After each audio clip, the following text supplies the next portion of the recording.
Welcome to Penrose Learning, where we make understanding easy. In this video, I will explain how to change your Toyota Grand Highlander key fob battery.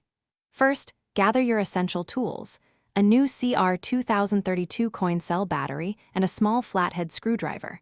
Make sure you have a clean, well-lit area to work in. This simple task is quick and easy, and you'll have your key fob working perfectly again in just a few minutes. Let's get started with the first step. Now, let's open the key fob. First, find the small release button on the side of your key fob. Press this button and slide out the physical emergency key. This reveals a small slot where you'll insert your flathead screwdriver. Gently twist the screwdriver to pry the two halves of the key fob apart.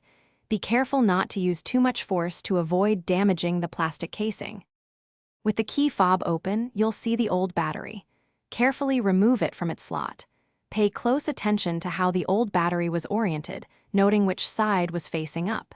This is usually the positive side. Now, take your new CR2032 battery and insert it into the compartment with the positive side facing up, just like the old one. Ensure it's seated securely. Finally, it's time to reassemble your key fob. Carefully align the two halves of the casing and press them firmly together until they snap securely into place. Then, slide the physical emergency key back into its slot until you hear a click. Test your key fob to ensure it's working correctly. Remember to check the description below for a link to darn tough socks and other great deals. Thanks for watching, and I hope this guide was helpful. Thanks for watching. If this was helpful, leave a like and consider subscribing. See you next time.